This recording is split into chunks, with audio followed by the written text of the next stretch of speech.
This is the Evil Never Dies podcast midweek show. Keep it evil, everyone. The Evil Never Dies podcast.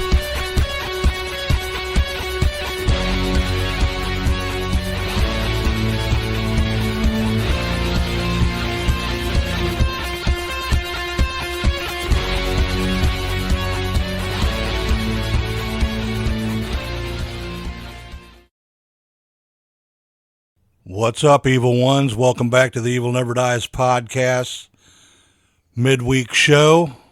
How's everybody doing so far this week? It was 77 today. It's pretty nice outside, so I'm not complaining. This time last year we had winter storm warning and quarter inch of ice on the ground. So yeah, I'll take 77 any day. Okay, before I get started here, I want to do a couple shout outs.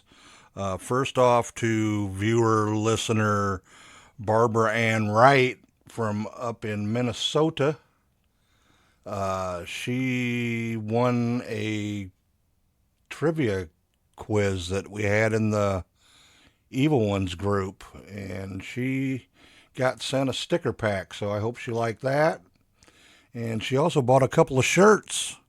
Bought a podcast shirt and a Count Karabi shirt. So we really appreciate it. Thank you so much for supporting the show and the haunt.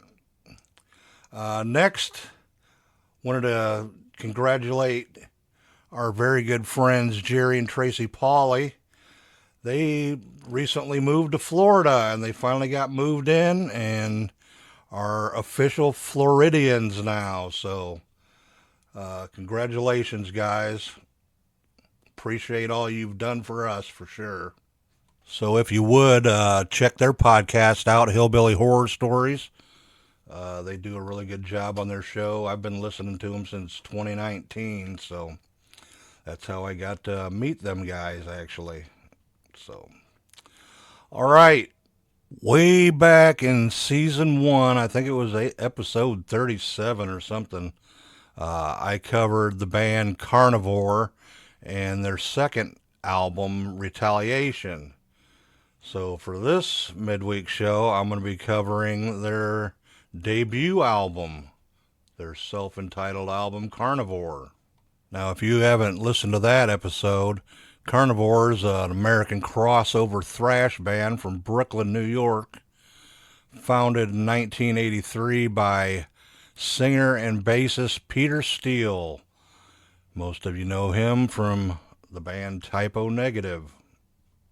This album was recorded in July of 1985 at Braille Eastside Sound in New York City, mixed in August of 1985 at Systems 2, Brooklyn, New York, and it was mastered at the Holland Cutting Room in Soest, Netherlands. It was released November 1985 on Roadrunner Records. Genre is thrash metal, crossover thrash. Length of the album is 43 minutes and 15 seconds for the original version. Producer was Norman Dunn. Let's see here. It was engineered by Norman Dunn, mixed by Norman Dunn and Michael Marciano, and remastered by George Marino. Band members are, of course, Peter Steele, which he's actually credited on this album as lordpetrussteele, and of course he's lead vocals and bass guitar, and also did the sound effects. We got Keith Alexander on guitar, vocals, backing vocals, and sound effects, and Louis Beto on drums, percussion, backup vocals, and sound effects. Now, this album never made it to the charts at all, so, but There's some professional ratings. AllMusic gave it 4.5 stars out of 5. Kerrang! Magazine gave it 4 out of 5 stars. And Metal Hammer gave it 7 out of 10 stars. And in the August 2014 Revolver Magazine issue, they placed this album on its 14 thrash albums you need to own list. And I think it was rated at number 4. So, there you go. Now, there are 2 album covers for this. The original album cover is the Carnivore logo in red letters on a black background with blood spatter all over it. And then in 2001, the album was reissued. And basically what it is a vagina with teeth. If you know Peter Steele, that's just the way he was. A lot of the songs he writes have a lot of sexual content in them. All right, let's go over the track listing here. Track 1, we got Predator. Track 2, the title track of the album, Carnivore. Track 3, Male Supremacy. Track 4, Armageddon. Track 5, Legion of Doom. Track 6, God is Dead. Track 7, Thermonuclear Warrior. And track 8, World Wars 3 and 4. And then in the 2001 reissue, they added 3 demos that actually came out on the Retaliation album from 1987, which make track 9 USA for USA, track 10 SMD, which stands for Suck My Dick, and track 11 Sex and Violence.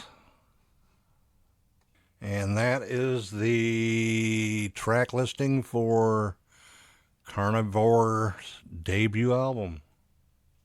Now, they really didn't tour for this album.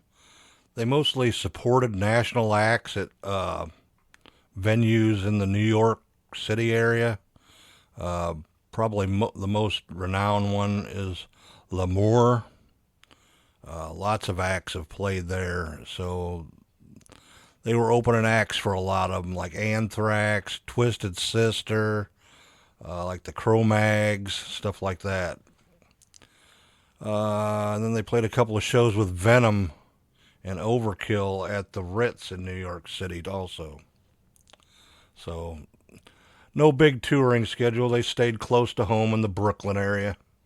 Now, like I think I said back when I did the Retaliation album back in season 1, I never even heard of Carnivore until after I had been listening to Typo Negative.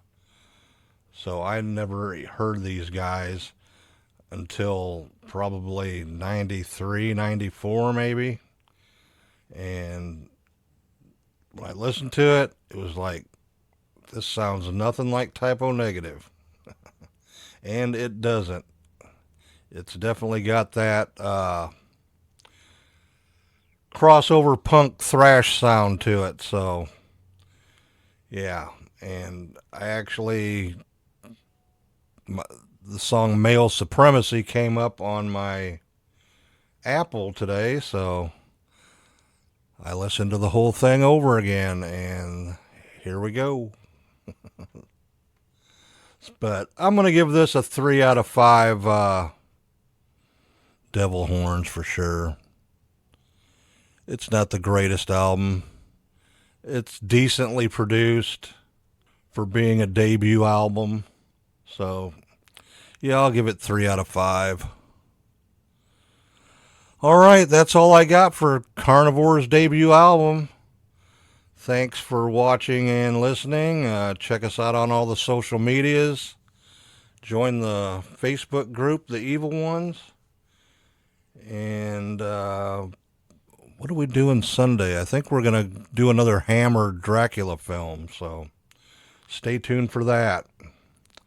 Oh, and also tomorrow is Jeff Hanneman's birthday from Slayer.